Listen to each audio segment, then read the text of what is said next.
E aí, pessoal, tudo bem? Boa noite. Você que fez hoje a primeira fase do 22º exame de ordem, tenho certeza que foi uma prova excelente. Você que se preparou, você que estudou, você que abriu mão de muita coisa para chegar aqui hoje, agora, com uma sensação de dever cumprido. É o que esperamos. Se naturalmente alguém acabou se perdendo pelo caminho e não conseguiu chegar às 40 questões, tranquilo. Vamos adiante. A gente sempre fala que esta é uma etapa apenas a ser cumprida na sua vida profissional que está começando. Então, se não deu certo, bora para frente, né? Não há o que fazer. Agora, para você que eventualmente já teve acesso a algum tipo de comentário e se deu bem, meus parabéns. Nós estamos aqui com a equipe do curso A Prova Exame de Ordem e vamos tecer alguns comentários a respeito da prova, apontando já eventual questão. Então todos os professores estão aí já conosco nesta noite e começaremos aqui daqui a pouquinho falando com o professor Carcache. O professor Carcache que vai tecer os seus comentários de direito tributário. Professor Carcache, boa noite. Seja bem-vindo, obrigado por estar conosco aqui. O que você achou da prova, professor? Eu achei que foi uma prova, na parte de tributário, foi uma prova assim relativamente tranquila, né? Foi uma prova que não teve muitas surpresas, pediu aqueles assuntos normais, né? Aqueles assuntos que são tradicionais para a prova. E daí nós tivemos aí 4 questões, como é a tradição, né? Em direito tributário e versando aí sobre assuntos normais, tradicionais, né? Não há... Na minha opinião, não há ali muita base para recurso dessas questões e acredito que quem estudou ali conseguiu se preparar bem, né? Conseguiu fazer a prova tranquilamente. Maravilha. E o que teve de gabarito aí, professor? O que você pode apontar aí para os nossos alunos? Nós temos aqui, primeiramente, a primeira questão de tributário era aquela que começava assim: João e Pedro são, por lei, contribuintes obrigados solidariamente a pagar determinado tributo. Foi publicada uma lei que isenta os ex-combatentes do pagamento de tal tributo, sendo este o caso pessoal somente de João. E aí a questão pedia qual seria a aplicação correta. A correta aqui é a letra A, porque ela trata-se de isenção pessoal. Você abate a parte do João, que é o isento, né, que é aquele que é isento, porque ele foi ex-combatente de guerra. O Pedro não era ex-combatente, então sobra o saldo para ele, né? Qual que era a alternativa, professor? Só lê o comecinho dela, da alternativa A, porque alternativa A. A gente está fazendo a correção, pessoal, da prova azul, né? Se você eventualmente tem outra, então atente aí para o que o professor Carcache vai falar. Isso. A alternativa A da nossa prova azul seria aquela que fala: sendo um caso de isenção pessoal, a lei não exonera o Pedro, que permanece obrigado a pagar o saldo remanescente descontada a parcela isenta em favor de João. Então, essa letra A, ela é, na verdade, a aplicação do artigo 125, inciso 2º, né, do Código Tributário Nacional. Então, essa seria a primeira questão.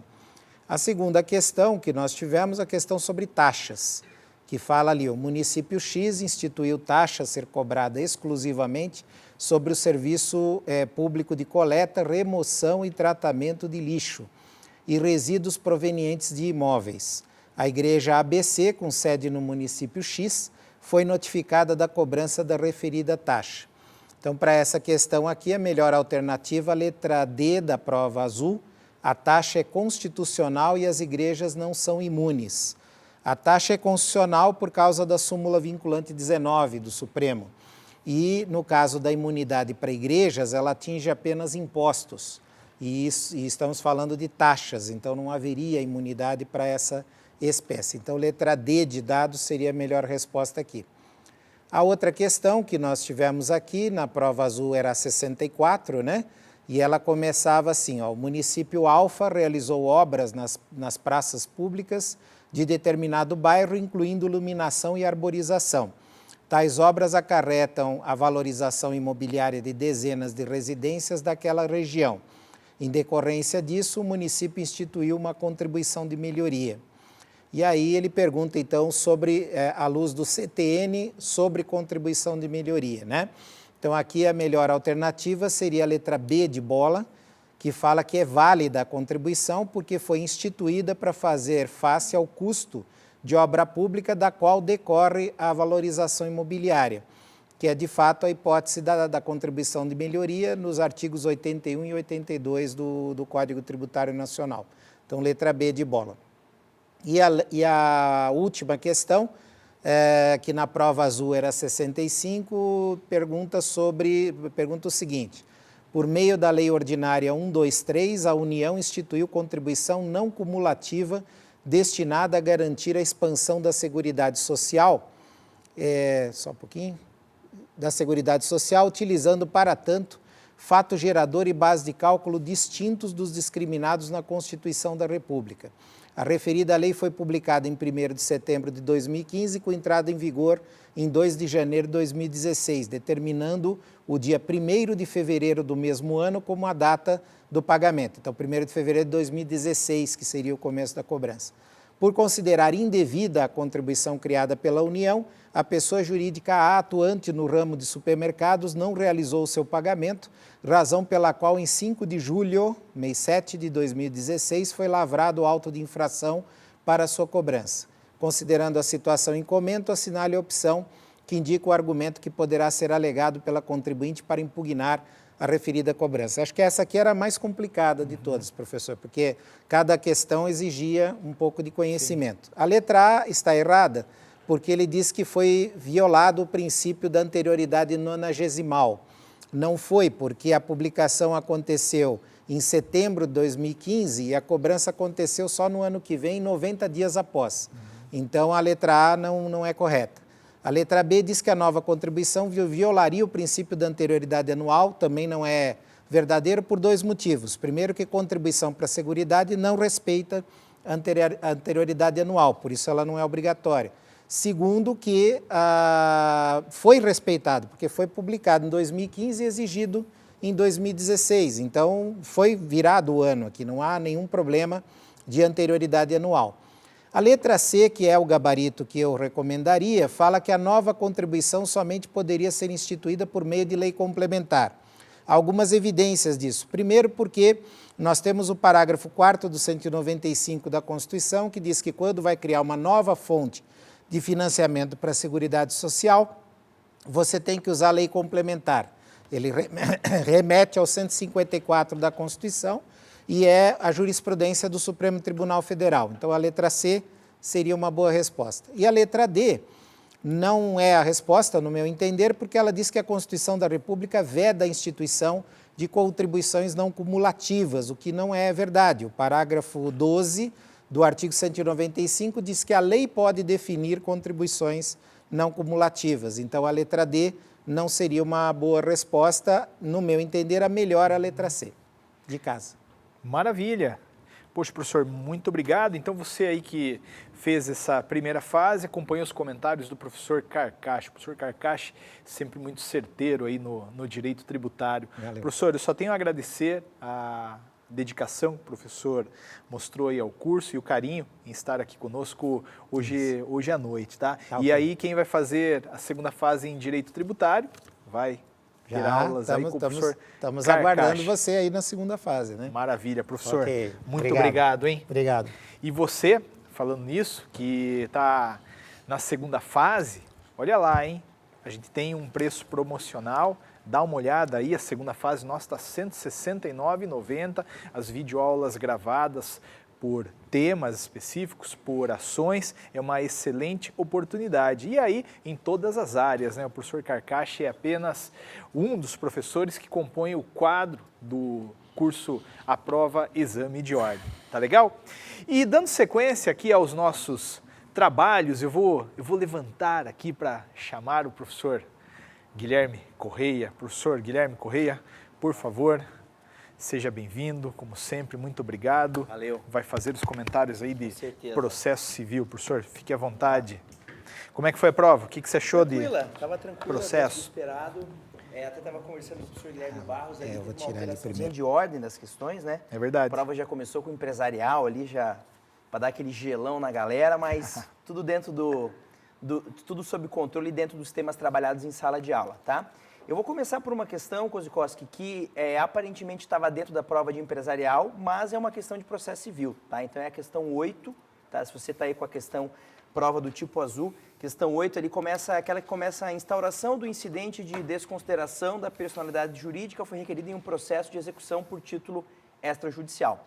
É uma questão que está no campo de empresarial, mas é uma questão totalmente processual resolvida ali com base no artigo 134 do CPC. A resposta correta para essa questão seria a letra D de dado, que começa: não procede porque o incidente de desconsideração é cabível em todas as fases do processo de conhecimento, cumprimento de sentença e na execução fundada em título executivo extrajudicial, tá?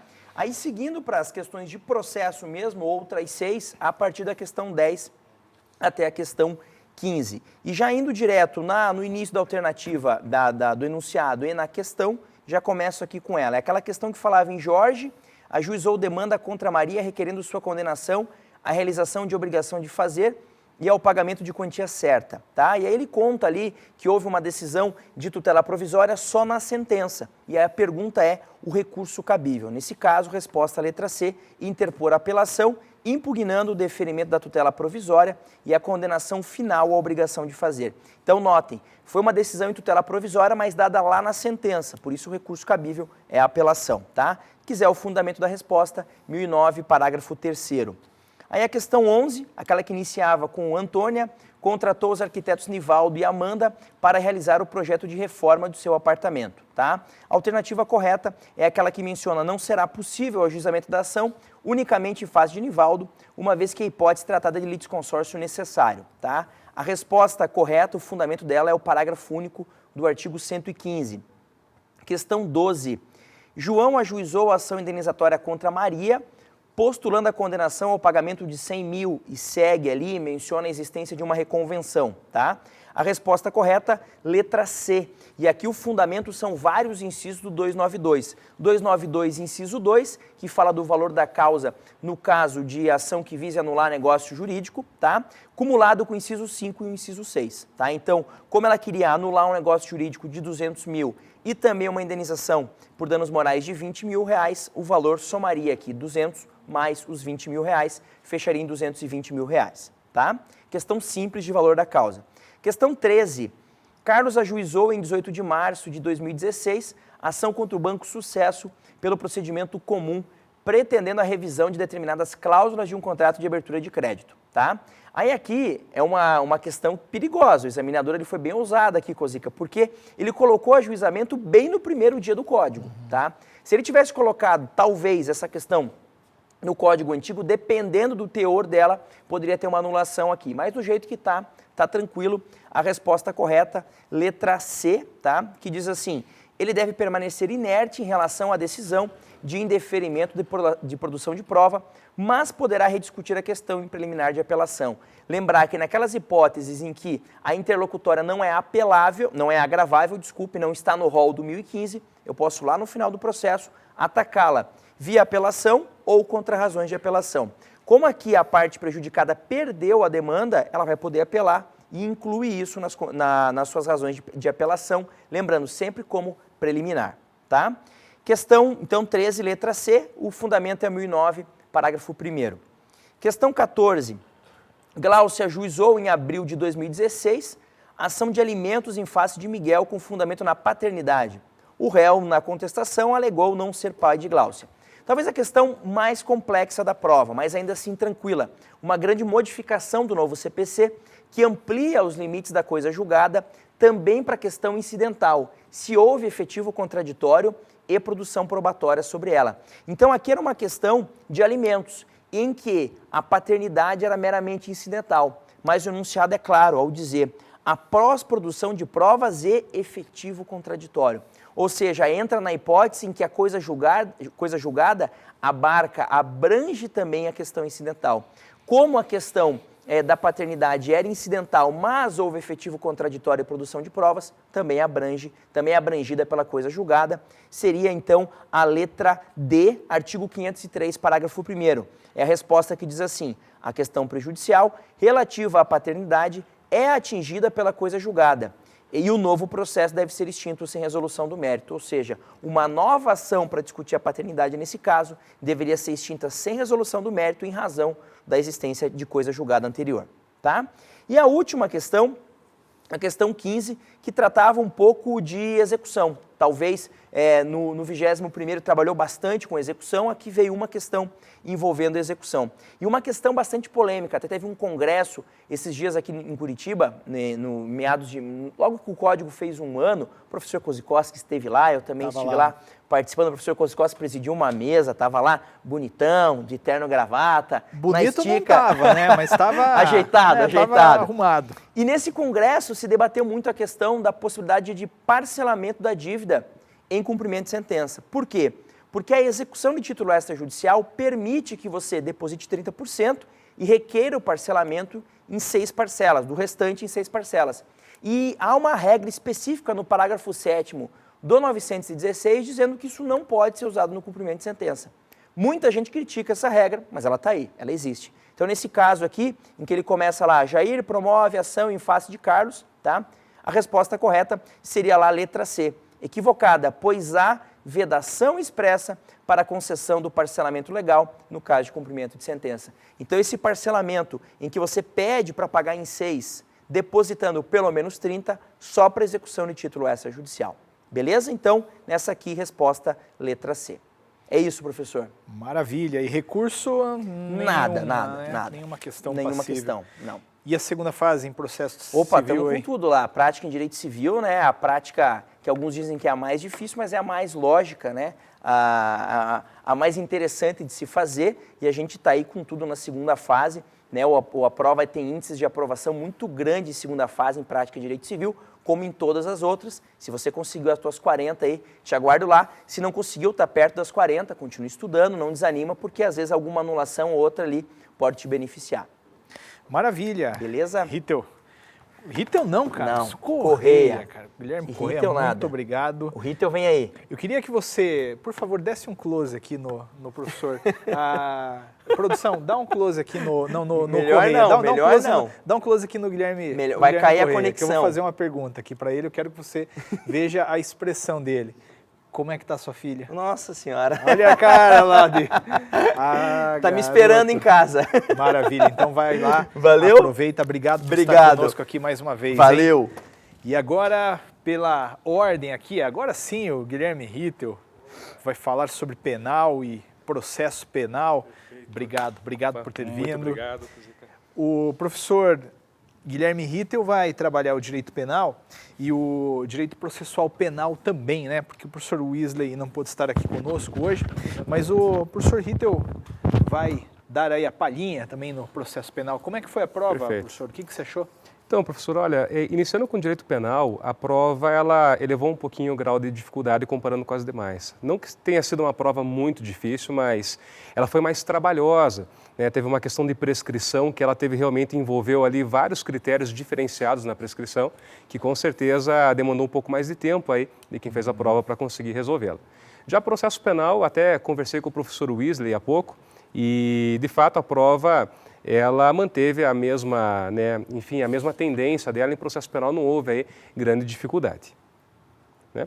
Então, E o que você acha aí o que você tem de gabarito aí? Como é que foi? Então, lembrando que a gente está fazendo a correção da prova azul, né? Isso, prova azul, e até é interessante porque vai exatamente na mesma sequência, né? O professor Correia terminou na questão 15, então a gente começa com a questão 16, e vejam que até houve uma mudança, né, em relação aí realmente às disciplinas. Normalmente penal era lá pela questão 65, enfim, então nós tivemos aqui uma antecipação.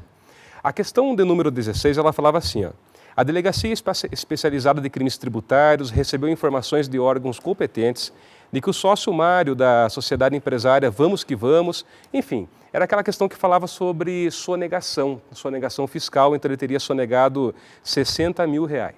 Essa questão ela era facilmente resolvida com uma súmula, né? Até entendo que é uma questão de um grau de dificuldade um pouco maior, porque ela envolve conteúdo de lei extravagante, que é a lei número 8.137 de 90, mas há uma súmula vinculante do Supremo, a súmula vinculante do número 24, que vai dizer que não se tipifica os delitos, enfim, de sonegação antes do lançamento definitivo, que era exatamente o que faltava, então. Então, a resposta correta nessa questão aqui era a letra A. Não se tipifica o crime imputado ao acusado antes do lançamento definitivo. Então, é exatamente o conteúdo aqui da súmula 24, súmula vinculante do STF. A questão 17. A questão 17 também é bem interessante, é um tema que é bastante conhecido, porque ela mexeu com o crime impossível, artigo 17 do Código Penal. Ela falava assim: acreditando estar grávida, Pâmela, 18 anos, desesperada porque ainda morava com os pais, e eles sequer a deixavam namorar, utilizando um instrumento próprio, procura eliminar o feto sozinha no banheiro da sua casa. E, em virtude dessa prática, ela sofreu lesão corporal de natureza grave, né? Ela teria sido denunciada pelo Ministério Público por aborto provocado pela gestante, inclusive com aumento de pena. Só que o próprio enunciado dizia que no hospital foi verificado que ela não estava grávida. Então, veja só, se ela não estava grávida, eu não posso falar nem em aborto e muito menos em tentativa de aborto, porque se trataria de caso de crime impossível, artigo 17. Ela jamais ia conseguir consumar o ato do aborto. E da mesma forma, a lesão corporal que ela praticou nela mesma, nela própria, também é impunível, afinal de contas, trata-se de autolesão a bem jurídico, e o crime de lesão corporal, né, ele exige que você ofenda a integridade física, a saúde de outrem. Então, por isso, resposta correta, alternativa A, a atipicidade de sua conduta. Já a questão 18, ela falava da conduta do Mariano, de 59 anos de idade, que ele possuía em sua residência 302 vídeos e fotografias com cena de sexo explícito envolvendo adolescentes, ou seja, né, envolvia aqui o ato de pedofilia e exigia um conhecimento do Estatuto da Criança e do Adolescente, ali em especial o artigo 241 e seguintes, que são vários atos, enfim, praticados pelos pedófilos. E aí eram várias as questões. A questão perguntava se ele deveria responder, o Ministério Público teria denunciado ele, né, por vários crimes, como se cada foto fosse um crime diferente. Enfim, a resposta correta nessa questão aqui era a letra B de bola, que falava o seguinte: o reconhecimento de crime único do artigo 241, letra B. Inclusive, esse próprio artigo ele vai trazer um parágrafo que ele diz que a pena ela pode ser diminuída se a quantidade do material não for muito elevada. Significa dizer, então, que o próprio tipo penal ele já engloba essa quantidade de fotos. Não vai haver vários crimes, mas apenas um. Da mesma forma como acontece com o tráfico de drogas. Se a pessoa é encontrada com, por exemplo, 10 pedras de crack, ela não vai responder por 10 crimes de tráfico, há apenas um. Então, resposta correta nessa daqui, letra B. A questão 19. A questão 19 da prova azul, ela falava que no dia 15 de abril de 2011, João, nascido em 18 de maio de 91, teria sido preso em flagrante pela prática do crime de furto simples. Essa questão enunciada ele era bem grande e foi uma questão muito bem trabalhada, porque ela tratava de prescrição. Né? Quem está fazendo a prova da OAB, com certeza, sempre lembra que aqueles que têm menos de 21 anos na época dos fatos, eles têm direito a uma redução do prazo prescricional. E isso vem caindo de forma constante nas últimas provas. Aí veio a pegadinha. Nesse caso, mesmo com a contagem pela metade do prazo prescricional, não havia ocorrido a prescrição. Por quê? Primeiro porque, com relação à pena em concreto, ele foi condenado pelo furto. Eu não posso mais considerar nessa prescrição retroativa a data anterior ao recebimento da denúncia, por sinal o artigo 110, parágrafo 1º do Código Penal. E digo mais, a questão falou que ele aceitou uma suspensão condicional do processo, artigo 89 da Lei 9.099. Só que nesse período da suspensão, o prazo prescricional também fica suspenso, então ele não estava correndo. Se você for fazer o cálculo, portanto, não teria decorrido o prazo necessário para que houvesse aqui a prescrição. Em tese seria de 4 anos, como ele tinha menos de 21 anos na época dos fatos, correria em 2, mas não decorreu mais de 2 anos da data do oferecimento de denúncia, considerando o período de suspensão, até a data da publicação da sentença. Portanto, a alternativa correta era a letra D de dado, ou seja, não há que se falar em prescrição no caso apresentado. Essa é uma das questões que eu achei mais bem elaboradas, mas também uma questão bastante trabalhosa, envolveu aí com certeza bastante reflexão do candidato. A questão de número 20, questão importantíssima, a gente bate muito nessa questão, inclusive em sala de aula, que é a diferença entre erro de tipo e erro de proibição.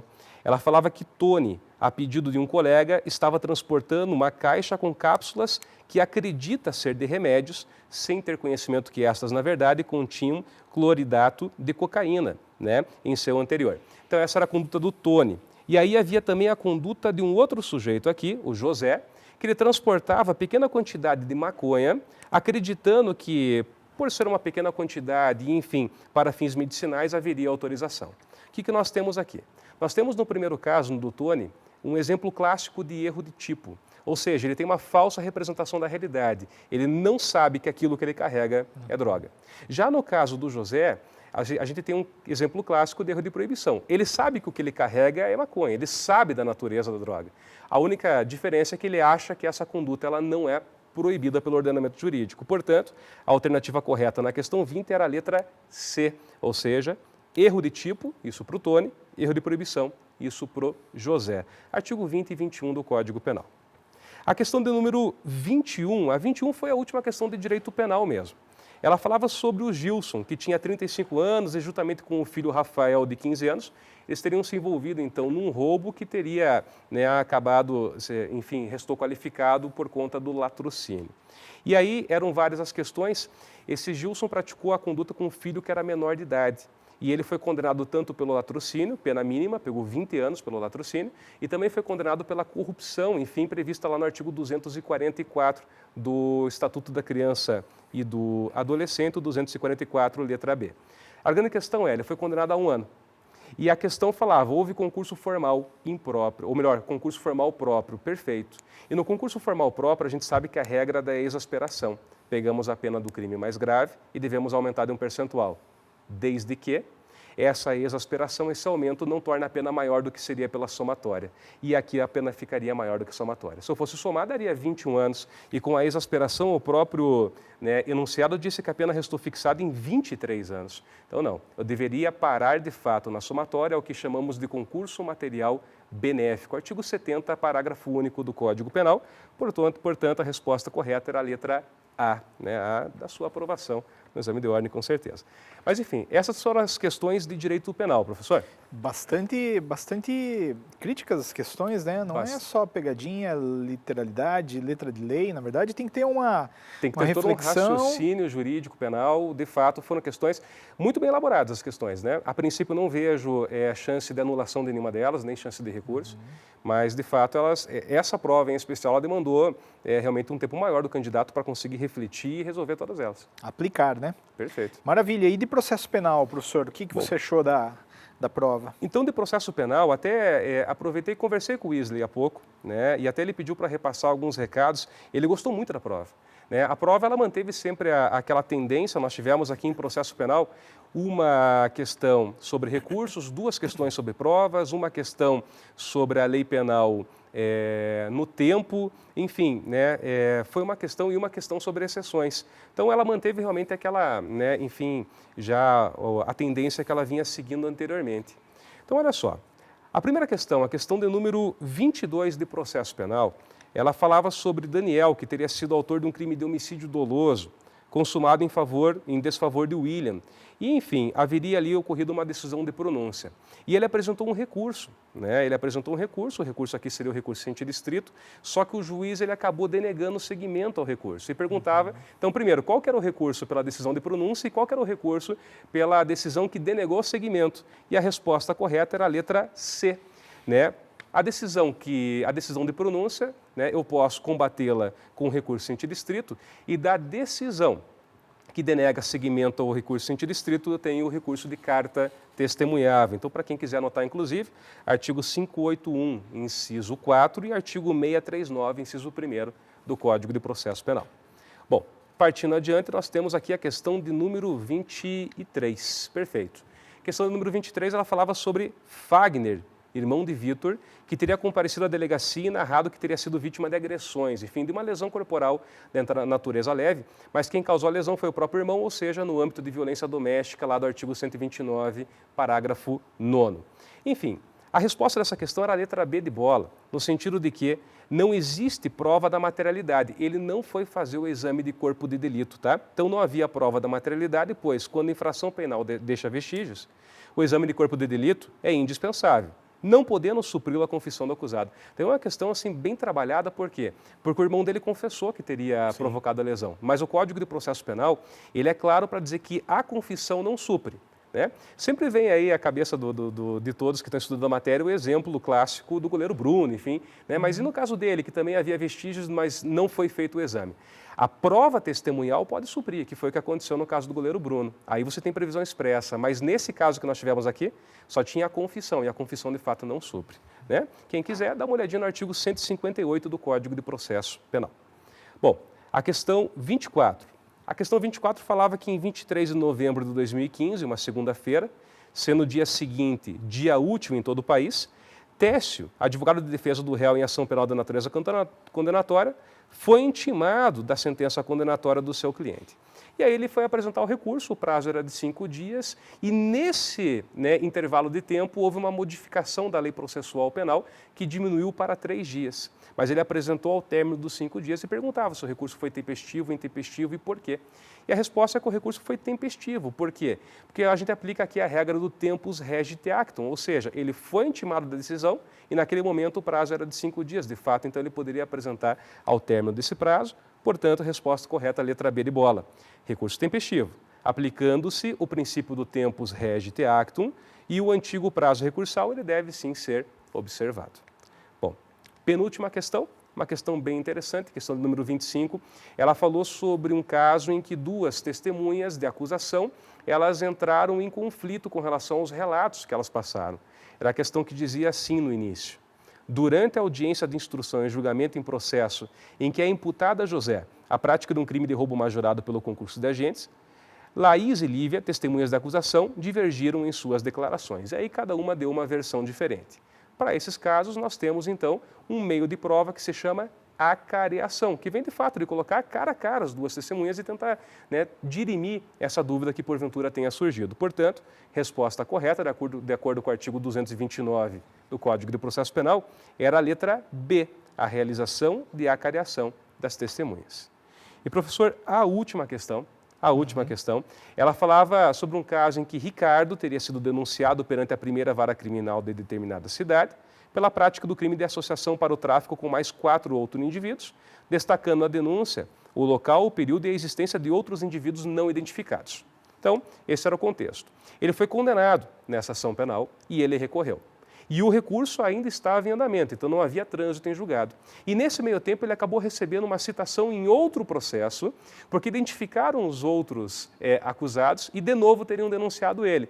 E dizia qual exceção que deveria ser apresentada, né? Aqui, creio eu, que muitos candidatos ficaram na dúvida entre coisa julgada e litispendência. Não há que se falar em coisa julgada porque não havia trânsito em julgado, então a resposta correta era a letra A, litispendência, artigo 95, inciso 3 do Código de Processo Penal. Então essas eram as respostas. E também, professor, a gente não, tanto eu quanto o professor Weasley, a gente não enxerga aqui uma chance realmente de recurso ou de anulação dessas questões. Foram questões bem elaboradas, bem fechadas, enfim, de fato, acredito que não há como, enfim, anular nenhuma dessas. Maravilha, eu estou aqui, tive uma aula de Direito Penal e Processo Penal. Imagina, nem parece aquele meu calouro na Pontifícia Universidade Católica do Paraná. O professor Guilherme foi meu calouro, né? Pois é. Que coisa, hein? Dizem que parece o contrário, né, professor, pela idade e tal, mas verdade, não. Verdade. Mas, muito obrigado, professor, pela sua gentileza de ter vindo aqui eu conosco hoje à noite. Muito obrigado. É um orgulho, uma satisfação tê-lo no curso. Muito obrigado. Quem vai fazer professor. penal aí também é uma área bacana, né? Com certeza. Até vou discordar do professor Guilherme Correia, que falou que processo civil, área civil, enfim, é mais interessante de todas. É porque ele não conhece ainda a área penal e eu fiquei sabendo que ele está estudando bastante. Está estudando, sei. Ele está gostando da área. Está gostando. Vamos convertê-lo ainda. Maravilha. Obrigado professor, mais uma vez. Muito obrigado. Agora vou chamar a professora Rafaela Sionek. Professora Rafaela Sionek, que já fez bullying comigo, dizendo que é mais alta que eu, mas não é.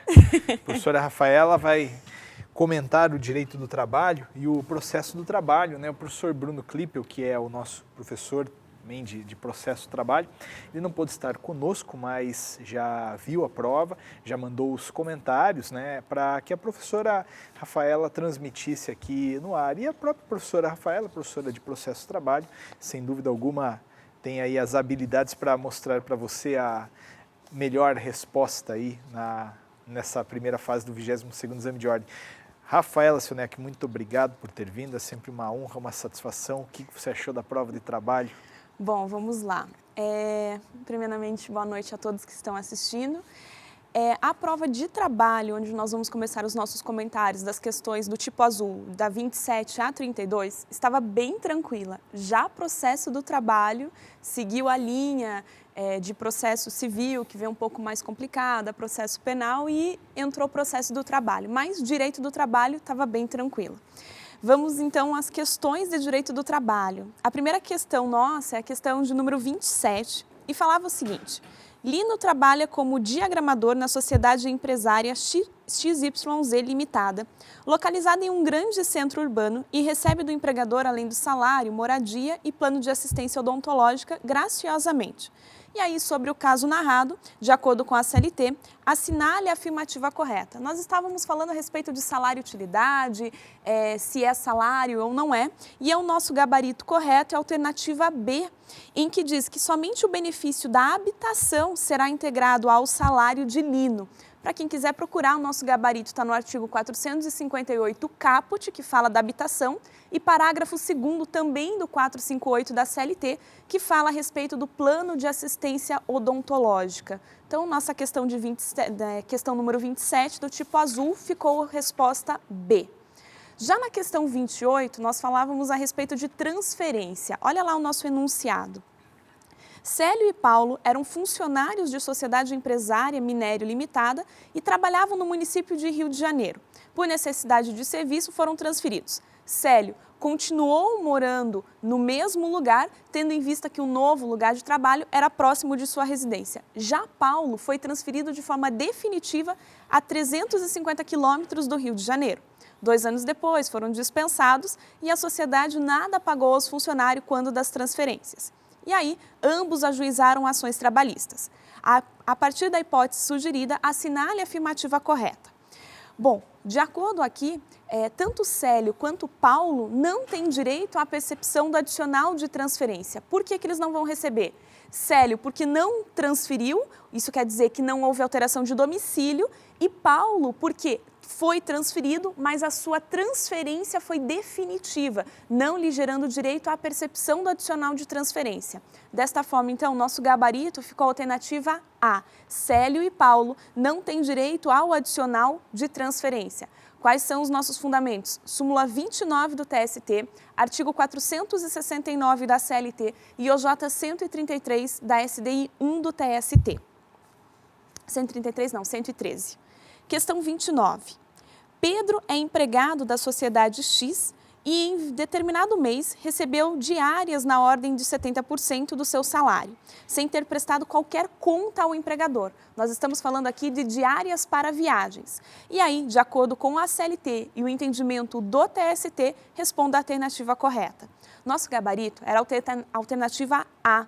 A diária, na hipótese retratada, terá natureza salarial na sua totalidade. Quem demanda tal entendimento é a súmula 101 do TST, junto com o parágrafo 2º do artigo 457 da CLT, que fala a respeito das diárias para as viagens. Questão de número 30. Na convenção coletiva de determinada categoria, ficou estipulado que o adicional de periculosidade seria pago na razão de 15% sobre o salário base, pois, comprovadamente, os trabalhadores permaneceriam em situação de risco durante metade da jornada cumprida. Sobre a cláusula em questão, assinale a afirmativa correta. Bom, nossa questão aí vem com recente alteração do entendimento do TST e a gente ressaltou diversas vezes na sala de aula. Súmula 364 com nova redação e cobrou justamente o item 2 que foi incluído na súmula 364 do TST, que fala que a cláusula não é válida pois se trata de norma de ordem pública. Nós não podemos alterar o adicional mínimo legal do adicional de periculosidade por norma convencional, tendo em vista se tratar de norma de ordem pública, ainda que seja por tempo de exposição. Então, nossa questão de número 30 cobrou aí nossa recente alteração, alternativa A. Questão de número 31. Um aprendiz de marcenaria procura um advogado para se inteirar sobre o FGTS, que vem sendo depositado na sua conta mensalmente pelo empregador, na razão de 2%. No entanto, esse valor, ele menciona para nós que ele é descontado do empregado junto com o INSS. E aí, com relação ao desconto, assinale a afirmativa correta. Nosso gabarito, alternativa C. A empresa está equivocada em relação ao desconto, pois o FGTS é de obrigação do empregador, não cabendo desconto ao empregado. Nosso fundamento legal, artigo 15, parágrafo 7º, que fala da alíquota do aprendiz, da Lei 8.036 de 90, que é a nossa lei do FGTS. E nossa última questão de direito do trabalho, questão de número 32. Sueli trabalha na casa de Rogério como cuidadora de seu pai, pessoa de idade avançada e enferma, comparecendo de segunda a sexta-feira, das 8 às 17, com intervalo de 1 hora para a refeição. De acordo com o caso narrado e a legislação de regência, assinale a afirmativa correta.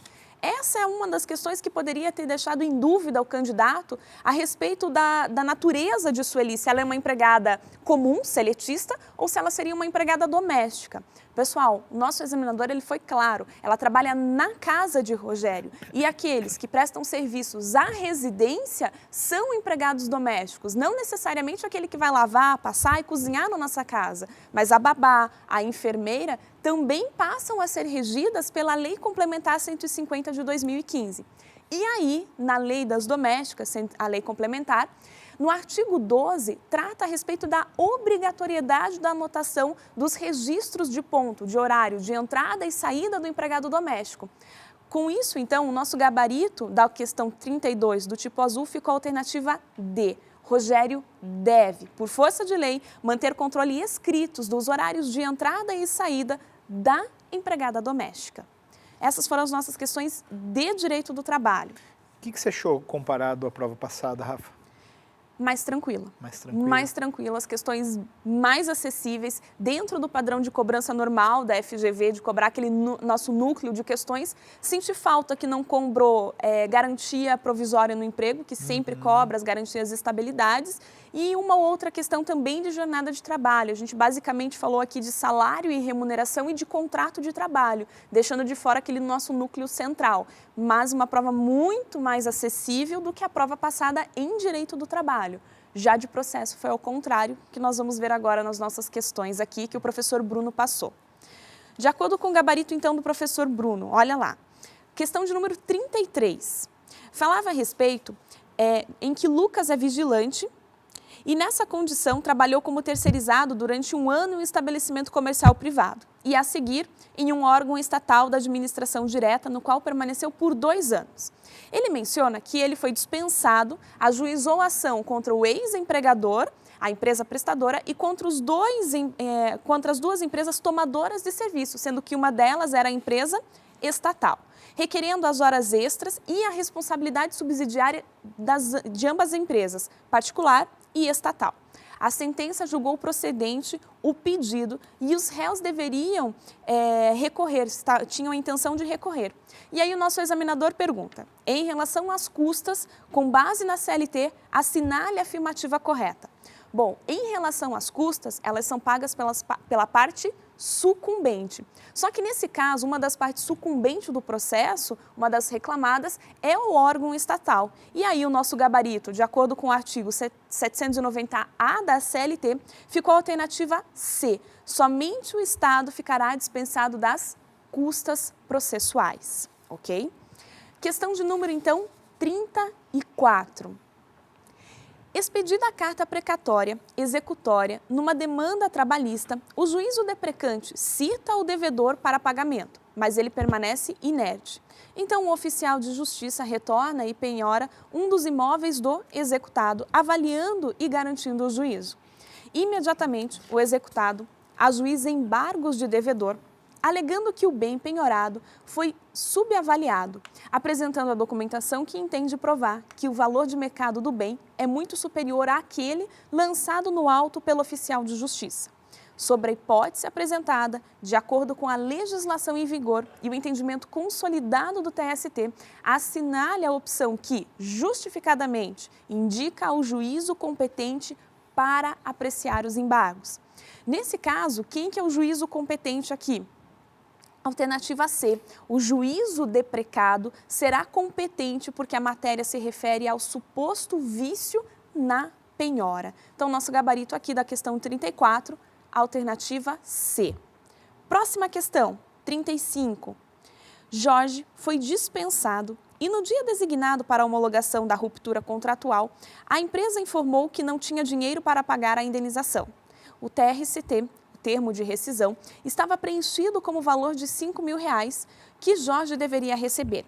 Diante da situação narrada pela empresa e da extrema necessidade de Jorge, o sindicato concordou em fazer a homologação apenas para liberar o FGTS. Isso não acontece na prática. E permitir o acesso ao seguro-desemprego, lançado no TRCT, um carimbo que nada havia sido pago. Jorge, então, ajuizou uma ação monitória na Justiça do Trabalho, cobrando a dívida de R$5.000. Sobre a situação narrada, assinale a afirmativa correta.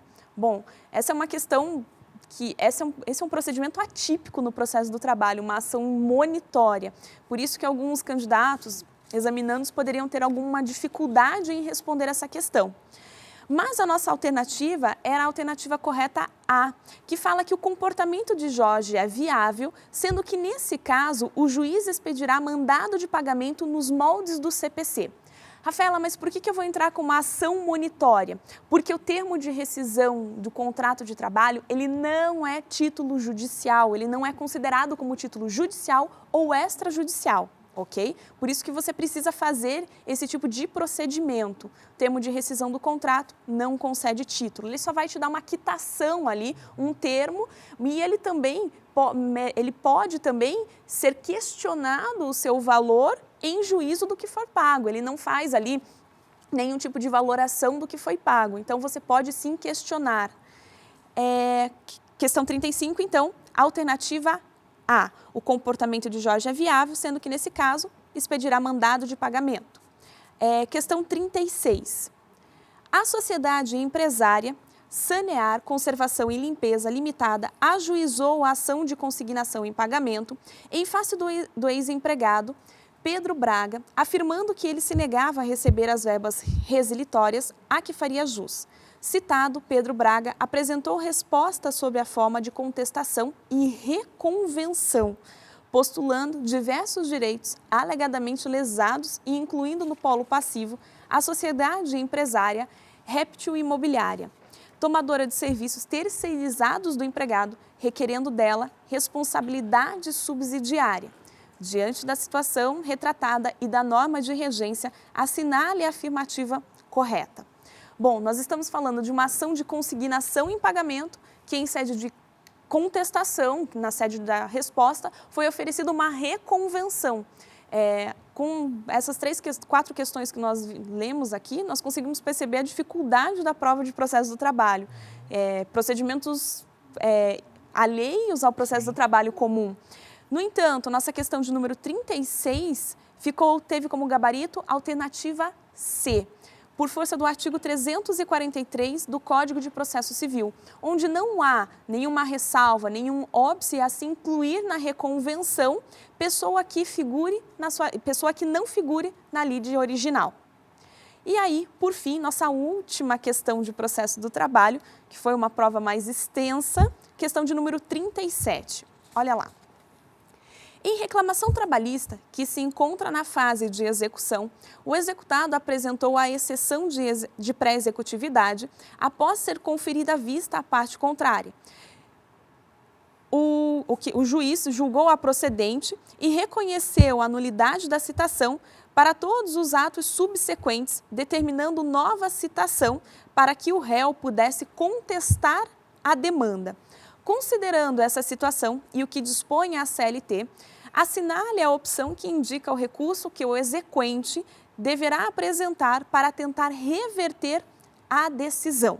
Bom, o recurso que ele deve apresentar com base no artigo 897-A da CLT, a alternativa B é o agravo de petição. Então, o recurso que nós devemos apresentar aqui nesse caso é o agravo de petição, artigo 897-A da CLT. Essas foram nossas Ufa, questões de processo do trabalho. Mas a gente sempre conversou, né, Rafa, e quem também nos assiste, a importância do trabalho e do processo do trabalho, né? Porque Sim. quantas questões a gente teve aí? Nós 11? tivemos 6 mais 5, são 11 questões. Nós temos 6 questões de direito material, mais 5 questões de processo do trabalho, somando aí 11 questões. Se você tem 40 para fazer, praticamente 11 questões aí você consegue nas nossas aulas de direito e processo do trabalho. Então, é um número muito alto de questões para a gente deixar esse núcleo tão importante do direito para fora. E tem uma relação peso-potência grande, né? Porque é um grande número de questões para um conteúdo que não é tão extenso. Se você comparar o processo civil, por exemplo, Sim, muito grande, né? O processo do trabalho ele se limita no que diz respeito ao conteúdo, mesmo ainda que a gente venha a aplicar subsidiariamente e supletivamente o CPC, ele não chega à extensão nem próximo do CPC. E também na prática, as ações são de uso, os seus instrumentos processuais são reduzidos, né? O que faz com que o estudo fique simplificado. E o direito do trabalho material também, eu sou totalmente impedida, nem suspeita mais de falar do direito material. Porque uma vez que você entende toda a racionalidade, eu sempre falo isso na aula, a partir do momento que você pega a engrenagem de como o direito do trabalho funciona, você começa a entendê-lo melhor. Você não acha que ele é tão injusto e, por um outro lado, também isso te facilita no estudo processual do trabalho. E quem vai fazer a segunda fase aí de processo trabalho e trabalho? Bom, nós estamos aí nas gravações já aceleradas da nossa segunda fase e nós teremos aí 56 aulas de processo do trabalho, vendo as nossas peças, vendo as nossas questões discursivas, e repleto de conteúdos aí só para vocês especialmente. Isso com a melhor professora de trabalho e processo de trabalho do Brasil. Rafa. Só porque trabalho é melhor, né? É verdade. Muito obrigado, Rafa, Obrigada a você. por ter vindo. Até uma próxima. Obrigada. Agora... E acho que a gente está da mesma altura, hein? Não, você está de salto. Agora vem o professor Guilherme Barros. É tanto Guilherme nesse curso. Professor, boa noite. Tudo bem? Seja bem-vindo. Vamos bater um papo aí sobre o pessoal. direito empresarial. E aí, me conta, como é que foi a prova? Foi boa. Queria começar fazendo um protesto em relação ao professor Guilherme Correia, que disse que prova azul começou com empresarial e isso deixa o aluno aflito. Eu não concordo. Tá justo. Acho que é exatamente o contrário. Na verdade, quem pegou a prova azul e começou com criança, adolescente e logo depois empresarial, certamente, já sendo nosso aluno, chegou com bom conhecimento, assentou base aqui já acertando quase todas as questões e daí seguiu para aprovação. Maravilha, E é professor. esse aluno que eu vou ter também na segunda fase. Sem dúvida, né? sem dúvida. Mas quer que comece por empresarial ou criança Fique à adolescente? vontade, meu caro. O que você achou da prova como um Olha, todo nessas vou começar por criança adolescente, Pode porque ser. como a gente trabalhou em cima do modelo da Azul, Claro. foi a número 1, começou de criança adolescente. Em aulas eu sempre falo, os dois grandes pilares são convivência familiar e colocação em família substituta, e a parte de prática de ato infracional e mediação socioeducativa. A gente dá mais ênfase para esses, sem descuidar dos demais, e o que a gente sempre espera é que caiam questões dessas duas. Bom, Sim. Dessa vez não caíram questões nesses dois grandes pilares. Apesar disso, o que caiu, caiu o que a gente trabalha. Então, Certo. dos outros pontos, as questões trouxeram conhecimento simples e direto. Então, eu não posso dizer que essa prova estava mais difícil do que as provas anteriores. A gente tem, na primeira questão da prova azul, é uma questão que começa com o seguinte enunciado. João, criança de 7 anos de idade, perambulava pela rua sozinho, sujo e com fome.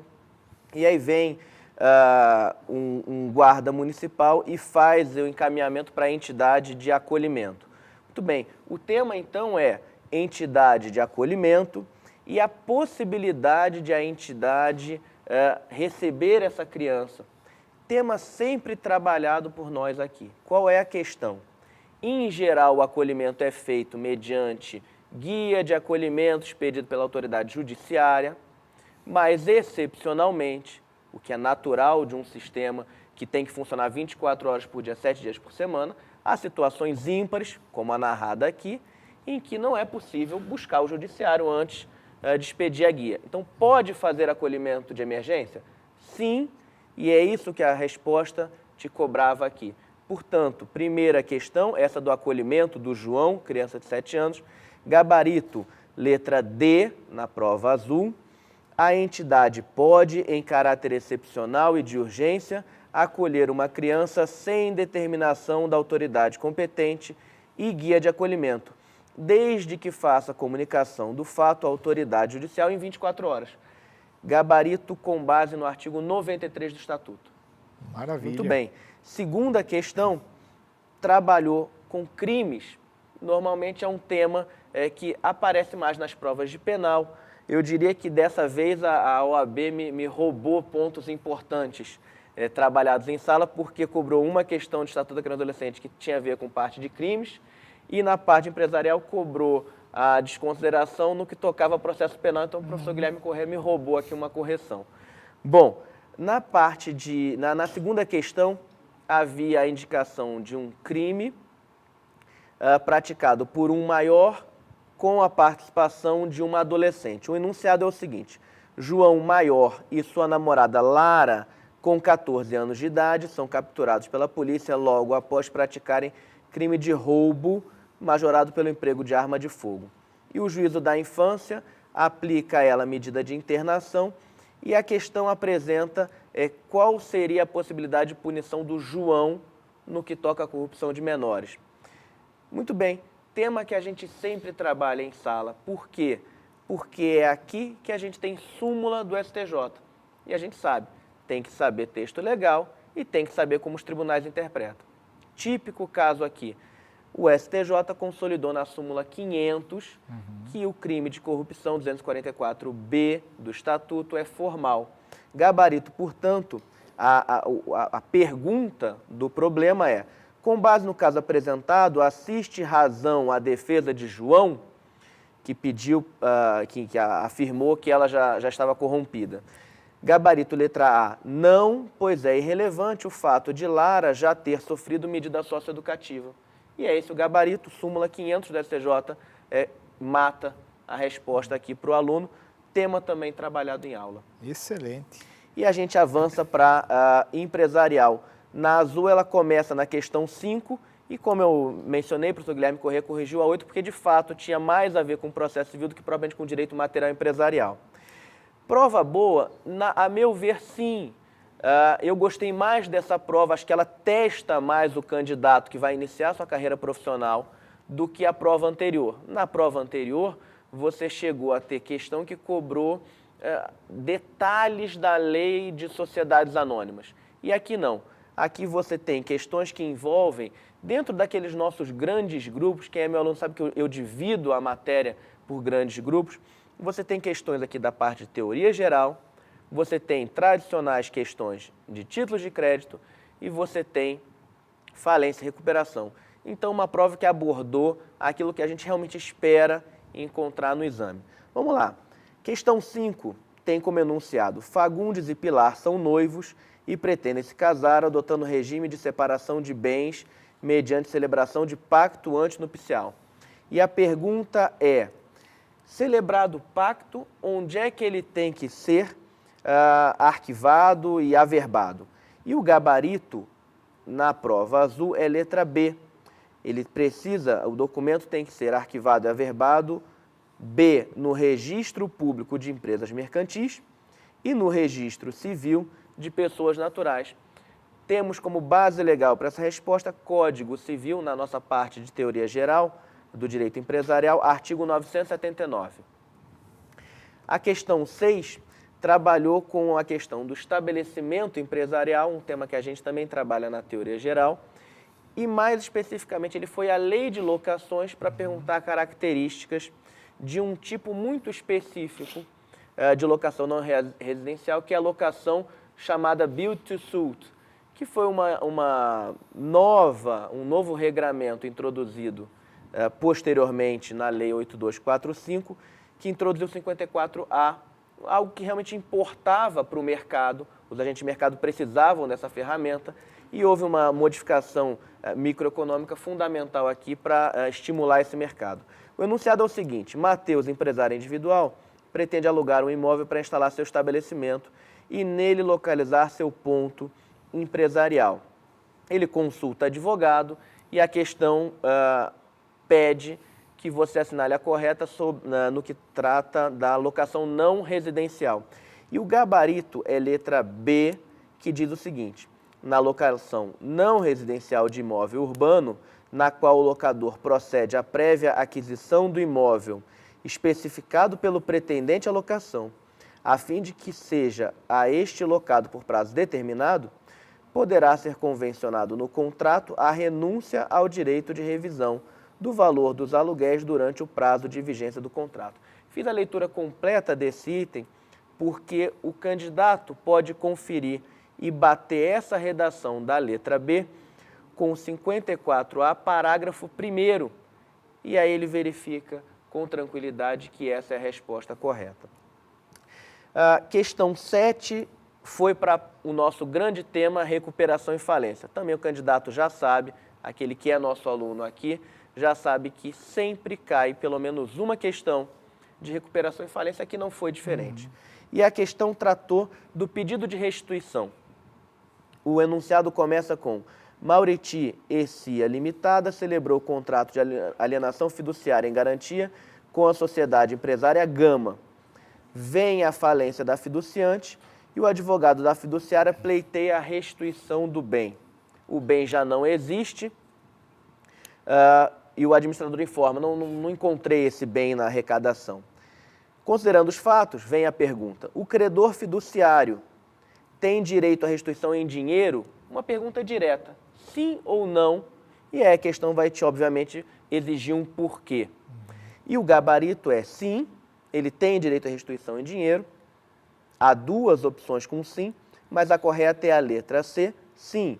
Mesmo que o bem alienado não exista mais ao tempo do pedido de restituição ou que não tenha sido arrecadado.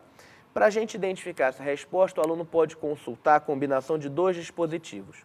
O 49, Lei de Recuperação e Falência, ou seja, Lei 11.101 de 2005, 49, parágrafo 3º, combinado com 86, inciso 1. A 8, o professor Guilherme Corrêa roubou de mim, já contou aqui para os alunos, questão de desconsideração da personalidade jurídica, e eu avanço para fechar com a questão 9, nota promissória, grande tema, títulos de crédito. Também sem surpresa, títulos de crédito sempre cai.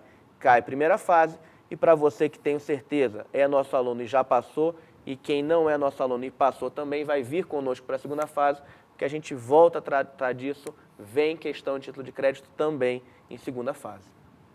E a questão é a seguinte: Luiz emitiu uma nota promissória em favor de Jerônimo. No momento da emissão, ele não inseriu a quantidade nem o lugar de pagamento, e depois ele é procurado por um endosso-mandato, aquele endossatário, procura a cobrança, e a questão apresenta o seguinte: procurado pelo devedor para analisar o caso e ciente de que o pagamento não foi realizado por ele, você, como advogado, responde o que para aquele que tem que pagar a nota promissória? O gabarito é letra C. É possível ao subscritor da nota promissória ou, por exceção pessoal, ao beneficiário Jerônimo, quanto ao conteúdo literal do título, diante do preenchimento abusivo. A questão aqui chave era perceber, a palavra-chave para o aluno, para o candidato, era o endosso mandato. Você transfere a possibilidade de exigir, mas o crédito ainda é daquele que endossou o título. Muito bem. Base legal para essa resposta, Código Civil, artigo 917, parágrafo 3º. E com isso a gente fecha, acho que foi uma boa prova de empresarial e espero esses candidatos aí na nossa segunda fase, porque empresarial é uma ótima matéria. Que legal. Poxa, professor, muito obrigado. Nenhuma questão, então, passível de anulação? Não, então, acho que a prova está bem encaminhada, está bem redigida. Legal. E é uma tendência, né? O que parece, a prova está cada vez mais encontrando seu rumo. Eu acho que sim. Eu acho que know-how, né? Sim. Vai repetindo, vai evitando tropeçar nos mesmos erros, como os nossos alunos também, que eventualmente precisam repetir, vão superando os seus obstáculos e com certeza vão alcançar o objetivo de passar no exame da ordem. Essa é a mensagem que tem que ficar. Com Professor, certeza. A luta continua. Com E certeza. a caminhada é longa. Muito Um abraço obrigado grande, por estamos à estar disposição. conosco aqui. Prazer Um grande estar conosco. abraço. Vou deixar um beijo para minha Mas é esposa claro. e para minha filhota que estão em casa assistindo. Daqui a pouco eu estou aí. Helena e Marcele, um beijo grande. E olha, são 8h28. Ele está aqui mesmo, hein? Estou aqui. Um beijo a todos. Obrigado. Valeu. Obrigado Um abraço mesmo. grande. E agora, então, para a gente dar sequência aqui, vem o professor Ayrton, grande professor Ayrton. Não tão grande, mas em qualidades, em habilidades. Obrigado, seja bem-vindo. Vamos conversar sobre o CDC, sobre o direito internacional. Como é que foi a prova? Me conte. Marcos e Costa, senhoras e senhores. Bom, CDC veio uma prova assim que exigiu um pouquinho, mas nada comparado ao 21º, acho que foi uma prova fácil, um pouco principiológica, né? Pra você entender a relação de consumo. E DIP veio tranquilo, DIP foi presente. Normalmente DIP é um presente, né? Eu já digo isso, DIP quando a FGV não sabe o que agradar, ela faz mais questão de DIP, né? DIP. Foi tranquila. Então, assim, eu não achei a prova nível de dificuldade, como até, aliás, tínhamos nos últimos 3 exames aí. Que legal. E vai começar por qual, professor? Em CDC. termos aí de gabarito. Vamos lá. O pessoal assustou com a mudança, mas a mudança não foi mudança de verdade, né? Que a gente pegou uma outra prova aqui agora, prova azul. Então, a questão número 3, tá? Então, falando aqui sobre Alvina, condômina de um edifício residencial e tal, e ela ingressou com ação por conta do elevador não estar funcionando, 10º andar, família nas festas e tal. Então, cuidado, detalhe bastante importante nessa questão, não é passivo de recurso. A gente sempre bate nessa questão. Condômino em relação ao condomínio, isso não é relação de consumo. Está pacificada, uma associação, né? Sim. Então, agora, o condomínio em relação à empresa que presta o serviço de conserto do elevador e a própria moradora, relação de consumo, resposta letra D de docinho. Olha lá, existe relação de consumo entre a condômina e o fornecedor. Com base na teoria finalista, aquela que a gente bate bastante, cuidado da teoria finalista, cuidado da teoria maximalista. Então, podendo a Alvina ingressar individualmente com ação indenizatória, já que destinatário final e quem sofreu os danos narrados. Então, verdadeiro, eu não vejo possibilidade de recurso nas demais alternativas. Sim. Questão de número 4, tá? Então, o Mário firmou o contrato de seguro de vida, feito por telefone, estabeleceu uma carência, mas a carência estabelecida no contrato foi diferente da carência que a teleatendente falou. Então, nós temos uma questão, mais uma vez, uma questãozinha de oferta, né? Então, a resposta, letra B, e é isso mesmo, olha lá. A fixação do período de carência é lícita, mesmo nas relações de consumo. Está prevista no próprio Código Civil essa questão aí das carências, né? Todavia, a informação prestada contra o prazo de carência, embora descrita no contrato, não foi clara o suficiente, evidenciando, portanto, a vulnerabilidade do consumidor. Então, nós tínhamos uma diferença entre a informação falada no atendimento, né, que acontece o tempo todo no 0800, não se passa a informação total, e o que está previsto no contrato, em caso de divergência, interpretação sempre mais favorável ao consumidor, mas você vê que não foi essa resposta da letra da lei, foi uma questão, a resposta ela é principiológica, né? Questão bacana. Que legal. Isso favorece, né, quando vem uma questão num nível, assim, reflexivo, não necessariamente Muito memorização, mais né? inteligente, Com muito certeza. mais inteligente do que exigir a letra da lei ou, sobretudo, inventar, como muitas edições aí a gente vê, o cara tira do fundo do baú uma lei que nunca ninguém viu, nem ele tinha visto, na verdade só fez para fazer a prova, né? Então, muito boa, assertiva mesmo a questão de CDC. Que legal. DIP? E aí, DIP? Tranquilo. Caiu alguma coisa Então, da República Democrática de Tuvalu? Ou não, nada dessa Tuvalu vez? não caiu, Não, tá eu Sultanato de Zanzibar também não Poxa, que apareceu. injustiça. Antíquas e Barbados. Vamos lá. Questão tranquila, como a gente sempre fala. Pessoal, retirada de estrangeiro deportação, extradição, isso é badaladíssimo e foi o que caiu, questão de número 60. Então, olha lá, Walter, estrangeiro, casou-se com Lúcia e tal. Cuidado aqui, não pode, ele não pediu a nacionalização brasileira, certo? Ah, mas ele teve filho. Cuidado, filho não é impedimento para extradição. Cometeu um crime no outro país que não era o de origem. Pode ser extraditado? Pode. Resposta correta, letra C, de coração. Olha lá. Pode conceder a extradição desde que cumpridos os requisitos legais do Estatuto do Estrangeiro. Então, o Estatuto do Estrangeiro é sempre uma questão badalada, Sim. a gente bate nessa tecla e a FGV traz. E é uma questão inteligente, exige do candidato não só o conhecimento dos critérios de nacionalidade constitucionais, que o Kozikowski fala muito melhor do que eu sobre esse assunto. Mais ou menos. Com certeza, né? Mas existe também o Estatuto do Estrangeiro, que é algo que sempre aparece. Sim. Ingresso e retirada de estrangeiro é algo que você tem que saber, questão tranquila. E a questão de número 61, questão de nacionalidade, questão boa também, tem que tomar cuidado, olha lá. Lúcia nasceu em Nápoles, na Itália, é filho de Marta, uma ilustre pintora italiana, e Jorge, um escritor brasileiro. Opa! Então a gente já sabe que ela tem direito de ser brasileira nata, cuidado com isso aqui. Ah, o pai odeia, lembra aquele que você brinca em sala, eu odeio o Brasil, nunca vou registrar os meus, tem uns amigos americanos que falam isso e tal. Azar o deles, você pode amar o Brasil, você pode odiar o Brasil, nós amamos o Brasil, mas o filho não tem nada a ver com isso, Sim. pode vir, e a resposta realmente correta é a letra D de docinho. Olha lá, Lúcia, Luca, a minha prova está com uma impressão bem difícil de ler aqui, muito clarinha. Luca deverá ir residir no Brasil e fazer a opção pela nacionalidade brasileira. Então, não pode, ele nunca vai ser brasileiro nato? Não vai ser brasileiro nato. Então, questão tranquila, artigo 12, inciso 1º, letra C, aí na cabeça essa sempre é badalada. Acho que esteve com o Kozikowski, teve comigo verdade. esse assunto.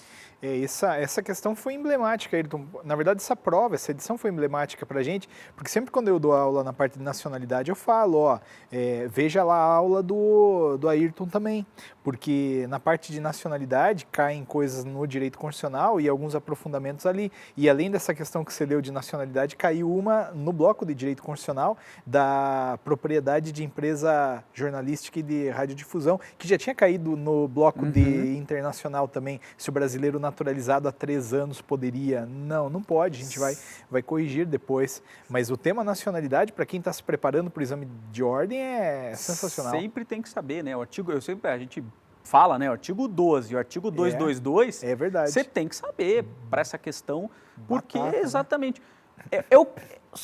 Uma peculiaridade que vai diferenciar o brasileiro nato do naturalizado. Sim. E é mínimo essa Sim. peculiaridade, né? Claro, a extradição também, no caso lá Sim.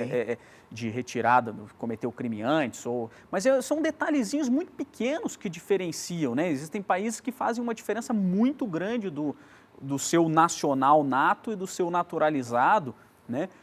No Brasil não, Sim. mas essas peculiaridades a gente tem que saber para a Tem que conhecer, né? E agora vamos começar aí os estudos para a 23ª prova, para quem não conseguiu, quem conseguiu segunda fase e Com tocar o certeza. barco, né, professor? E é sim, e eu acho que a vitória é uma questão de tempo. É verdade. Às vezes a gente coloca muito peso, puxa, não passei e tal. Eu sempre digo, eu não passei no meu primeiro exame. É isso aí. Né? E eu já dava aula, É. né? Porque às vezes a gente fica nervoso, a gente Claro. fica e fala assim, cara, as pessoas que te cobram muitas vezes, elas não sabem não têm a mínima ideia o que você passa todo dia. Poxa, mas você não fez 5 anos de direito e não passou? Só que eu nunca aprendi a fazer prova da OAB.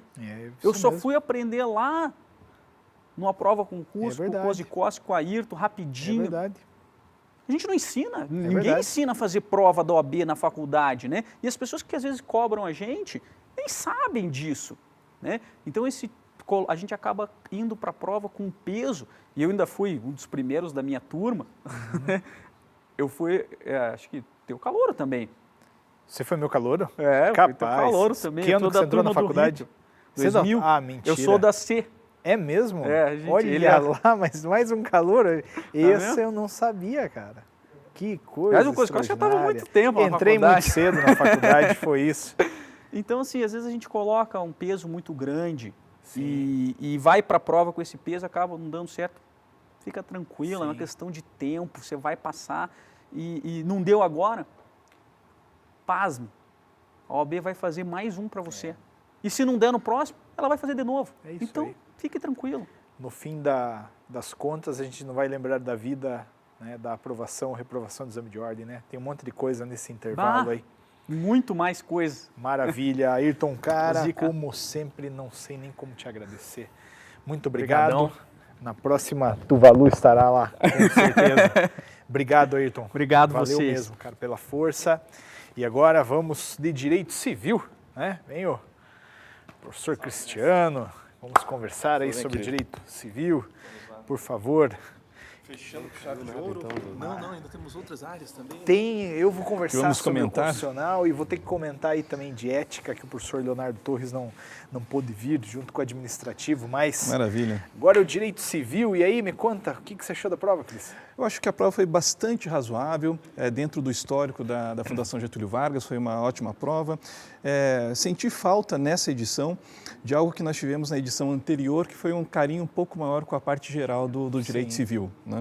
Nessa edição nós não tivemos nada de estado de pessoas, de personalidade, de bens jurídicos, enfim, mas foi uma prova honesta. Sim. Podemos colocar dessa forma, não tinha nenhuma pegadinha de outro canto, nem nada de maior preocupação, enfim. Que legal. Trabalhamos os temas em todas as aulas, então acho que o pessoal foi bem, estou confiante. Excelente. E aí, de gabarito, o que a gente tem aí? Vamos lá, né, professor? Sendo bastante objetivo, estamos aqui na prova azul e na prova azul vamos trabalhar lá da questão 73 até a questão de número 80, ok? A primeira questão, a número 73 da prova azul, dizia: tendo em vista a infestação de percevejo castanha da raiz, praga que causa imensos danos, enfim, segue, tá? Era uma questão de responsabilidade civil, meus amigos. E assim, ainda que o enunciado trouxesse ali elementos talvez de direito do trabalho, elementos de responsabilidade civil, alguma coisa de direito penal, evidentemente que o eixo central era a teoria da responsabilidade civil. E nessa perspectiva, a alternativa certa era a alternativa C, de casa. Nelson responde civil e criminalmente pelos danos causados, ainda que não tenha produzido agrotóxico com finalidade comercial, em função, é claro, da relação objetiva que ele tinha com o empregado, que acabou sendo intoxicado pelo produto, enfim, que ele realizou. Então, a questão 73, responsabilidade civil, a alternativa correta era C, de casa, ok? Podemos continuar, mestre? Sim, fica Vamos à adiante. vontade. Ok. Questão 74, ok? Uma questão aí de parte geral, para não dizer que não falei de flores, né? Uma questão bastante legal, que traz aí a perspectiva das benfeitorias. A questão começava da seguinte forma: Ricardo realizou diversas obras no imóvel que Cláudia lhe emprestou. Reparou um vazamento existente na cozinha e segue o baile, vai daí por diante. A alternativa correta era a alternativa A, reparo do vazamento na cozinha. Meus caros, a questão fundamental aqui era identificar que o reparo, que o conserto daquele vazamento correspondia à hipótese de uma benfeitoria necessária, aquela obra, aquele implemento, aquela ação que se realiza para garantir a própria existência física da coisa. Benfeitoria necessária, artigo 96, parágrafo 3º do nosso Código Civil, questão bastante objetiva aí, com bastante facilidade de acesso, digamos, ok? Então, questão 74, alternativa A era a resposta correta. Meus queridos, vamos adiante, questão 75, ok? Questão 75 versava sobre aí o contrato de fiança, tá? Fiança nas relações contratuais. Começava da seguinte forma: João e Maria, casados e donos de um extenso patrimônio, celebraram o contrato de fiança em favor de seu filho, Carlos, ok? Contrato de fiança, enfim, é sempre um contrato acessório, ele não existe por si, ele existe em função de uma relação jurídica principal, no caso, o contrato de locação. Nessa dinâmica, a alternativa correta era a alternativa D, de dado. Marcelo, que no caso era o locador, poderá cobrar de João e Maria, fiadores, após tentar cobrar a dívida de Carlos, o locatário, tendo em vista que os fiadores são devedores subsidiários. E aqui é importante destacar que eles são considerados, sim, devedores subsidiários, justamente porque eles não renunciaram ao benefício de ordem, que era um dos elementos da questão, ok?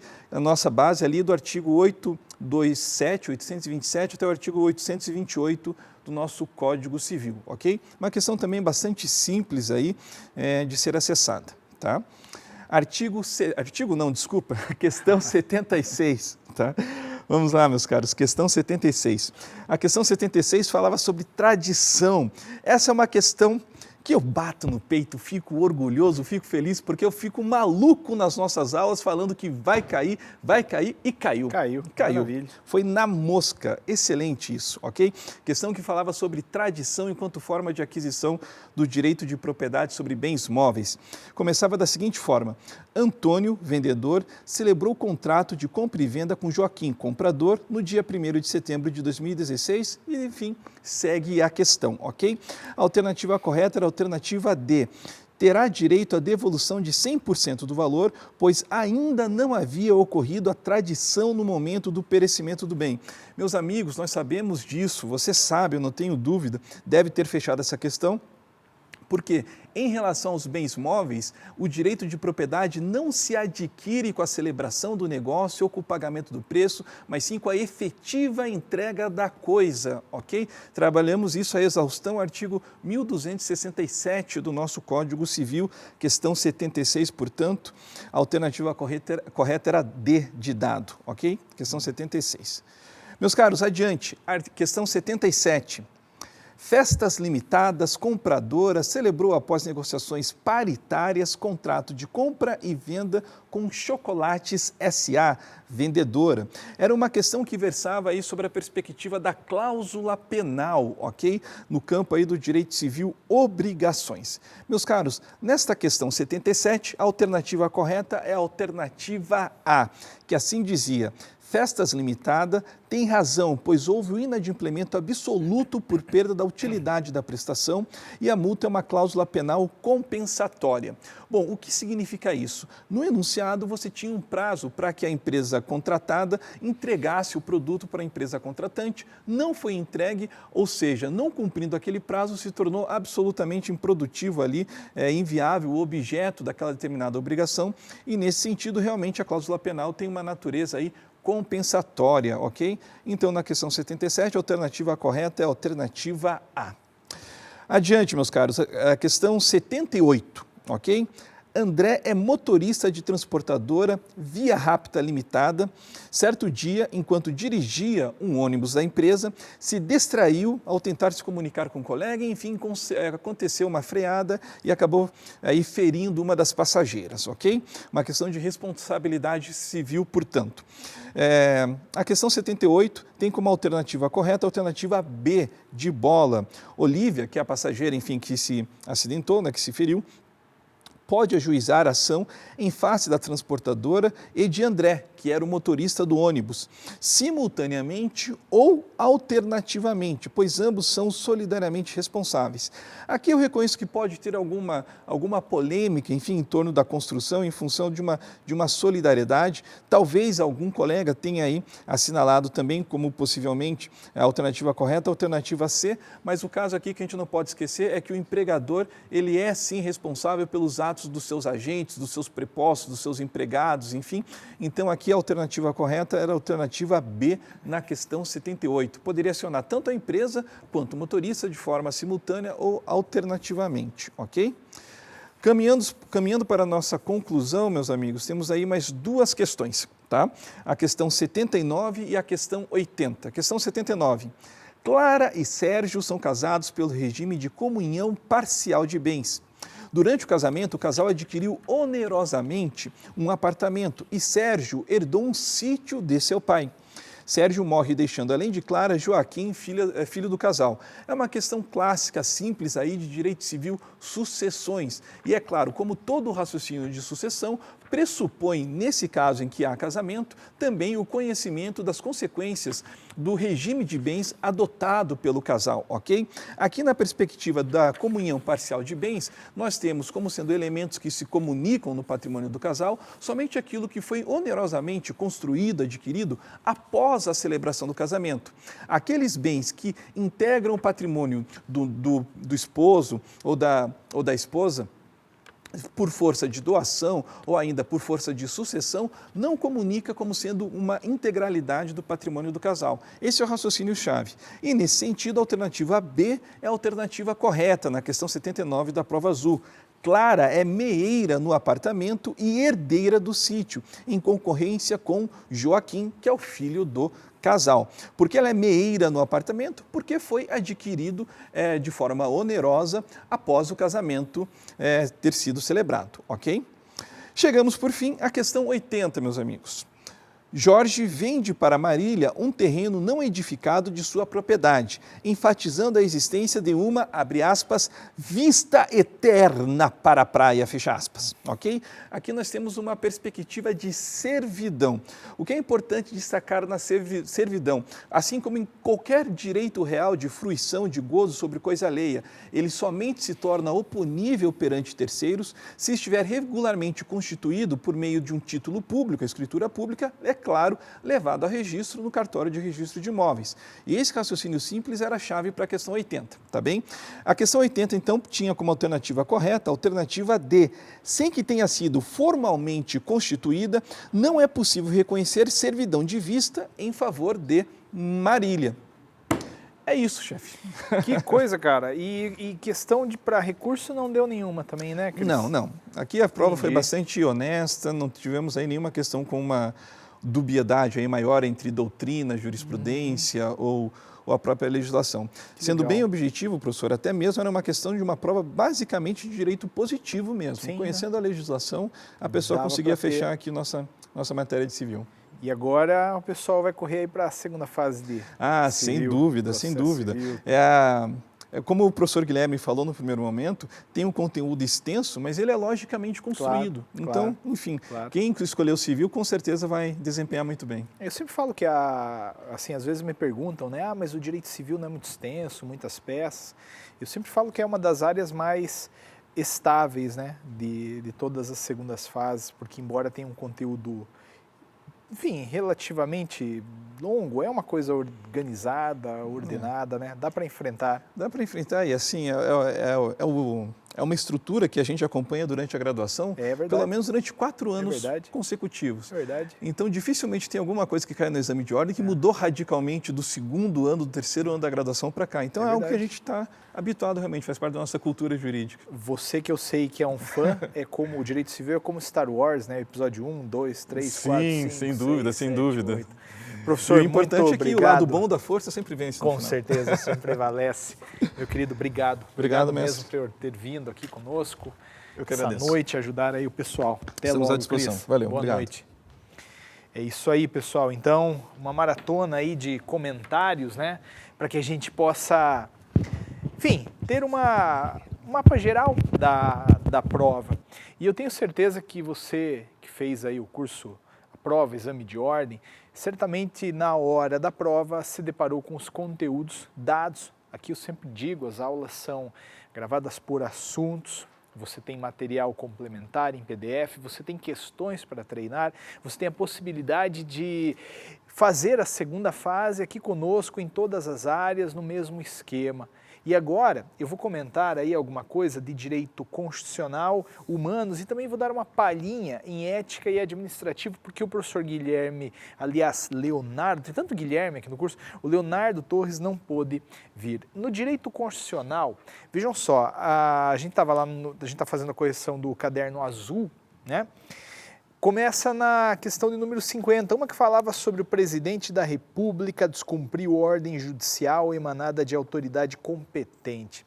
Pois bem, esta questão tinha como verdadeira a letra C. Ele seria processado pelo Supremo Tribunal Federal após a autorização da Câmara dos Deputados. Batemos muito nisso nas nossas aulas, né? Essa é uma questão tranquila.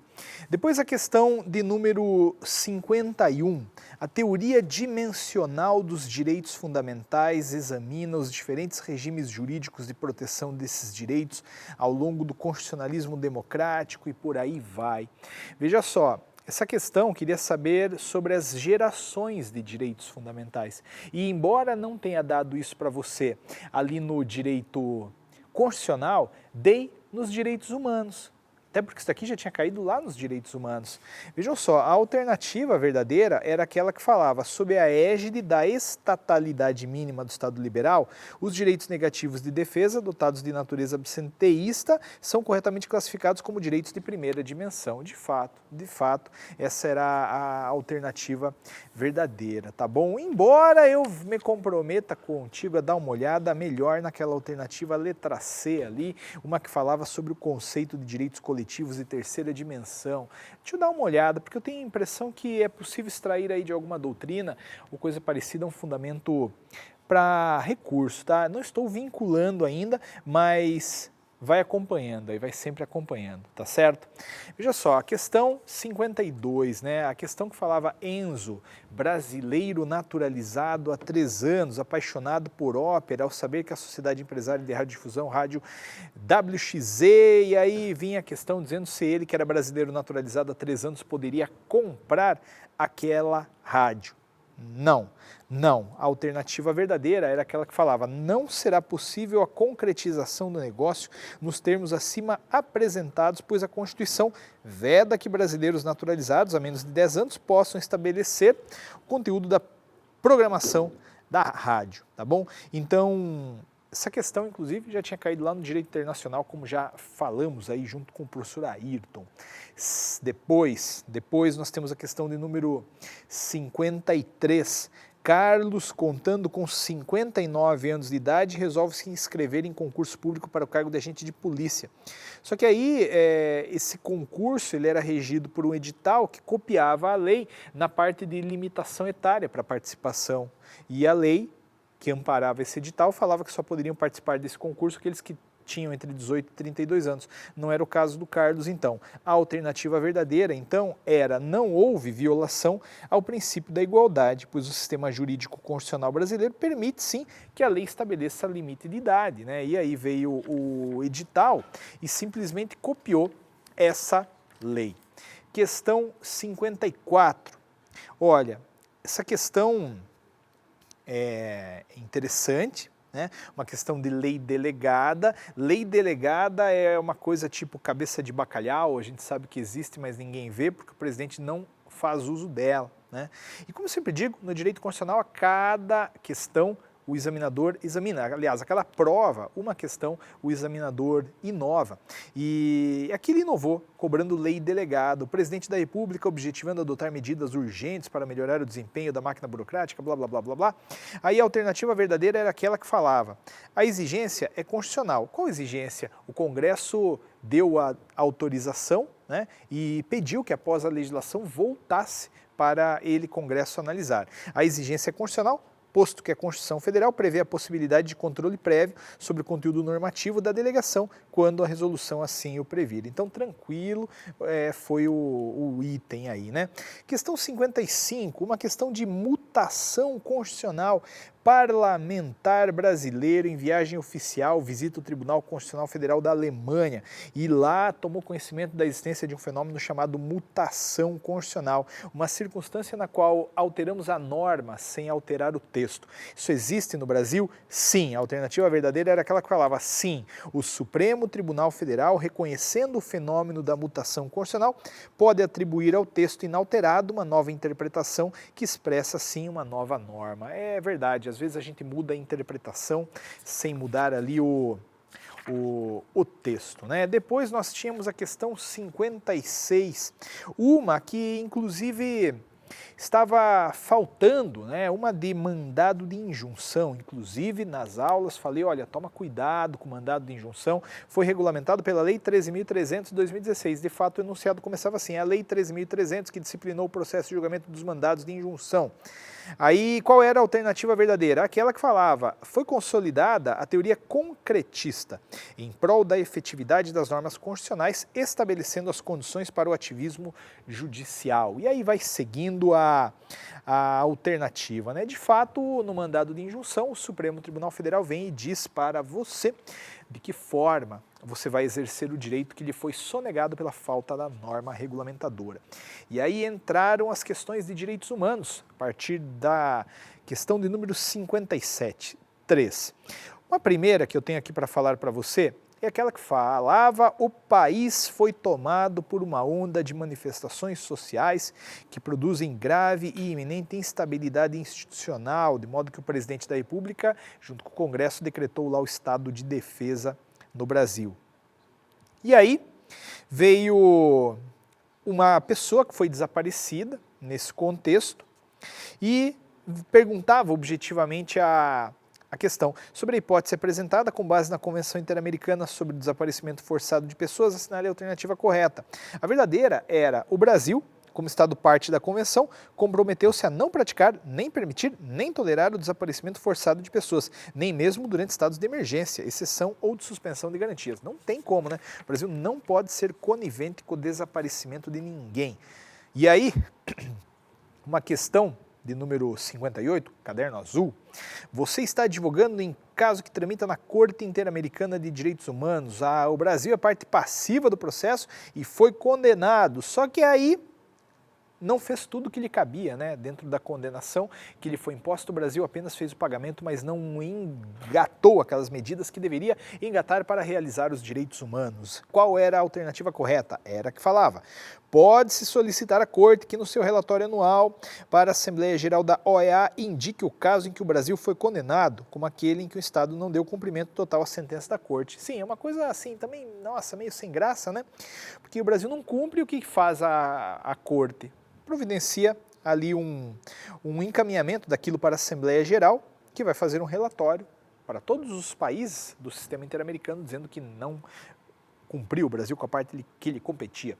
E a questão 59, a última que me cabe, embora eu vá fazer aí uma conversa sobre a ética: seu cliente possui um filho com algum nível de deficiência mental e, após muito tentar, não conseguiu vaga no sistema público. A Convenção Americana sobre Direitos Humanos, que é o Pacto de São José da Costa Rica, de fato acaba disciplinando um pouco essa situação de busca pelo direito ali ao ensino, né? Havia ações já ajuizadas nesse contexto, mas as ações não tinham uma resposta, havia uma demora injustificada que a gente debateu em sala. Considerando, a alternativa verdadeira é essa: considerando a demora injustificada da decisão na jurisdição interna, você pode peticionar a comissão, pois o direito à educação é um dos casos de direitos sociais previstos no Protocolo de San Salvador. Debatemos isso, debatemos que quando as coisas demoram, né, você pode sim acionar a Corte Interamericana de Direitos Humanos. Tá? Agora vejam só, a gente tem aqui algumas questões sobre ética. Vou começar aqui com as questões de ética. O professor Leonardo Torres encaminhou para a gente, gentilmente, sempre está conosco, mas nessa edição ele não pôde estar. Como ética não é a minha disciplina, eu vou apenas relatar aqui de maneira muito rápida, começando pela questão que falava: Marcelo, renomado advogado, foi convidado para participar de matéria veiculada pela internet. Essa é a questão. A alternativa apontada como verdadeira pelo Leonardo Torres foi aquela que falava: Marcelo pode participar de matéria veiculada pela internet, mas são vedadas a referência ao e-mail e ao número de telefone do seu escritório ao final da matéria. O professor trabalhou esse ponto, sem dúvida, na aula. Questão 39, aquela que começava com o Cláudio. Cláudio, advogado inscrito na seccional da OAB do Estado do Rio de Janeiro, praticou infração disciplinar em território abrangido pela seccional São Paulo. Qual é a verdadeira, segundo o professor Leonardo Torres? Não tem competência para punir disciplinarmente Cláudio, né, a seccional do Rio de Janeiro. Não tem competência para punir disciplinarmente Cláudio, pois a competência é exclusivamente do Conselho Seccional, em cuja base territorial tenha ocorrido a infração, salvo se a falta for cometida perante o Conselho Federal. Beleza? Questão seguinte, a da Juliana. Juliana, advogada, foi empregada da sociedade empresária OPQ Cosméticos. E aí, considerando essa situação, segundo o Estatuto da OAB, blá blá blá, a alternativa verdadeira: Juliana pode advogar contra a sociedade empresária, mas não pode se utilizar das informações estratégicas a que teve acesso quando foi empregada da empresa. Isso aí o professor apontou também, questão 40, estava lá no artigo 21 do Código de Ética. E aí a questão 41, em determinada subseção da OAB, constatou-se grave violação à disciplina prevista na Lei 890/694, que você conhece, no que diz respeito ao exercício de suas atribuições de representar a OAB perante os poderes constituídos. A alternativa verdadeira era a alternativa letra D, ou aquela que falava, essas todas eram muito parecidas, né? Compete ao Conselho Seccional respectivo da OAB intervir na aludida subseção mediante voto de 2/3 de seus membros. Essa era a questão 41. 42. Os advogados Raimundo da Silva, Severino da Silva e Juscelino da Silva constituíram uma sociedade. E aí, segundo o professor, a alternativa verdadeira era que falava os atos indispensáveis. 42 aqui. Os atos indispensáveis à satisfação das finalidades da pessoa jurídica apenas podem ser praticadas por Raimundo, Severino ou Juscelino, sendo vedada a prática de atos por Silva Advogados, uma vez que as atividades necessárias ao desempenho devem ser exercidas individualmente, ainda que revertam à sociedade os proveitos. Essa era a questão. Aliás, li errada aqui, me perdoe. A questão 42... a do Raimundo Silva era aquela que falava os atos indispensáveis à satisfação das finalidades da pessoa jurídica podem ser praticados por Silva Advogados. Porém, os atos privativos de advogado devem ser praticados por Raimundo. Antônio, quase me deu um susto aqui, Antônio. Tinha feito a 42 e, de fato, a verdadeira é essa que eu acabei de ler para você. Aí na 43, Carolina, Júlia, Bianca e Maria são advogadas. Qual era a verdadeira? Era aquela que falava por Carolina apenas, né? Queria eu poder dar maiores explicações aqui, mas não sou o professor da cadeira. Questão 44. Conselho Seccional X da OAB criou 10 subseções e 1 caixa de assistência dos advogados. Achou essa daí? Pois bem, segundo o professor, a alternativa verdadeira era aquela que falava o Conselho Seccional X e a caixa de assistência dos advogados são dotados de personalidade jurídica própria. Já a subseção Y não possui personalidade jurídica própria, caracterizando-se como parte autônoma do Conselho Seccional X. 45. Viviane, Paula e Milena são advogadas. E aí a Viviane acabou de dar luz, Paula adotou uma criança e Milena está em período de amamentação. A alternativa verdadeira, segundo o professor, era a alternativa que dizia Viviane, Paula e Milena têm direito de preferência na ordem das audiências a serem realizadas a cada dia, mediante comprovação da sua condição. Sem dúvida alguma é assim, né? 46, o que você tem aí na 46? A advogada Maria foi procurada por certo cliente para o patrocínio de uma demanda judicial. Localizou? Pois bem, segundo o professor, a alternativa verdadeira é a alternativa B, que diz não se vislumbram irregularidades quanto às cláusulas 10 e 13 do contrato, ambas consonantes com o disposto no Estatuto da OAB e no Código de Ética e Disciplina da OAB. Mais uma de ética, a última de ética. No ano de 2017 deverá se realizar a Conferência Nacional da Advocacia Brasileira. Esta daqui tinha como alternativa verdadeira aquela que falava Raul participará como membro efetivo da Conferência Nacional da Advocacia Brasileira. Do mesmo modo, Francisco e Caetano, se inscritos na conferência, poderão participar como membros efetivos, permitindo-se aos 3 o direito ao voto, tá bom? Então é isso, beleza? Agora, o que a gente tem aqui? A gente tem as questões de direito administrativo. Vamos ver aqui questões de direito administrativo que também foram enviadas pelo professor Leonardo Torres, o nosso professor da disciplina. Começa aqui as minhas anotações pela questão que fala: o governador do estado Alfa, diante de grave crise financeira que assola as contas estaduais, elaborou numerosos projetos. Alternativa verdadeira. C. Projeto que reduz diretamente subsídios e vencimentos pagos aos servidores públicos é inconstitucional. Ponto. Atenção. Mais uma. 67. O município Beta foi assolado por chuvas que provocaram o desabamento de várias encostas. A alternativa verdadeira era a que falava requisição administrativa. Depois o professor vai lançar todos os comentários aí, tá bom? 68. A administração federal irá realizar sucessivos contratos de compra de produtos de papelaria de uso contínuo nos órgãos. A alternativa era a letra C. É possível o processamento das compras pelo sistema de registro de preços mediante a utilização da modalidade pregão. Mais uma, 69.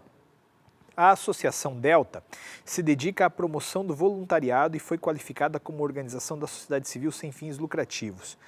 Item verdadeiro é o item D. A associação não tem liberdade para alienar livremente os bens adquiridos com recursos públicos provenientes dos termos de parceria.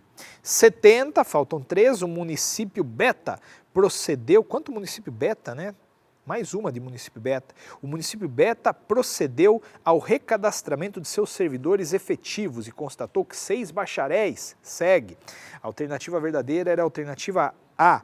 A medida é inválida porque o provimento originário de cargo efetivo em uma determinada carreira exige concurso público específico. Maravilha. 71, o que tem na 71? A Agência Nacional do Petróleo, ANP, no exercício do poder de polícia. A alternativa verdadeira, a letra D. Não se operou a prescrição para execução do crédito, considerando o lapso de 5 anos entre a data de sua constituição definitiva e do ajuizamento da ação. E aí, por fim, questão 72. Em caso de a Sociedade Empresária Asfalto Joia S.A. achou? A alternativa verdadeira era a alternativa letra A. Em caso de instalação de obra ou atividade potencialmente causadora de significativa degradação do meio ambiente, é exigível a realização do estudo prévio de impacto ambiental. E aí, temos a prova. Olha, eu sempre digo, é o posicionamento do nosso curso. Passar é fácil. Sim, passar é fácil. Nem sempre a prova é fácil. Mas se você cumpre as rotas de aprendizado que o curso disponibiliza, assiste às aulas gravadas por assuntos específicas, gravadas por assunto, revê as matérias, resolve as questões que estão disponíveis todas lá no site do Aprova Concurso, a aprovação vem. Se veio, excelente, você está na segunda fase, vai agora estudar com os nossos professores que são referência, conhecem o assunto, sabem como conduzi-la na construção da peça, na resolução das questões. Se não foi a sua vez, não se preocupe. Os professores, alguns passaram aí a mensagem de que tudo acontece na hora certa. O professor Ayrton foi um que expressamente colocou essa mensagem para você. E eu espero que você, desta vez no 23º, consiga a aprovação. Se foi o que a vida te reservou, virá. Se você se sentir confortável, dá uma olhada lá no nosso curso. Tem opções bem legais, tem uma opção aí por R$ 249, você tem lá centenas de videoaulas gravadas, como eu disse, por assunto, dá para matar, você se programa no seu tempo, hoje você tem 1 hora, você seleciona ali aquelas matérias por assunto, no tempo, você vai direcionando o seu estudo. Também, sempre, acompanhe o Kozikoski Responde. Toda quarta-feira a gente está lá no YouTube para fins de trazer conteúdos específicos de exame de ordem, certos de que há toda uma equipe engajada no seu sucesso, engajada na sua aprovação. Você que me conhece a equipe, está cansada de saber, sempre falo também que estamos separados por uma conexão de internet, mas ligados por um sonho que é fazer de você advogado, advogada. Eu agradeço a sua paciência, você que nos acompanhou, você que esteve conosco aí nessa noite, viu os comentários, infelizmente, né, ou felizmente, sabe-se lá qual o melhor adjetivo, não há recursos. Claro que nós estamos aí na saída da prova, os professores correram para cá, você viu aí todo mundo estudando, e a gente vai amadurecer ao longo da semana. Se porventura pintar alguma reflexão sobre recurso, falaremos, tá bom? Por isso, sempre é importante você estar aqui conosco. O Aprova Exame de Ordem, o curso que mais cresce no Brasil, o curso que traz aí um custo aliado a uma qualidade. Você viu as verdadeiras aulas que o pessoal deu. Eu só tenho a agradecer a equipe, só tenho a agradecer aos professores que são parceiros, são professores amigos, conhecemos todos aí de longa data e a gente sabe que esse pessoal respira exame de ordem e largaram aí um pouco dos afazeres, família, né, lazer do domingo para estar aqui com você. A eles eu só tenho a agradecer, a equipe técnica também que está aqui conosco, viabilizando essa transmissão. E a você, aluno, aluna, que confiou na gente, tá bom? Grande abraço, boa noite e vamos para frente, Brasil.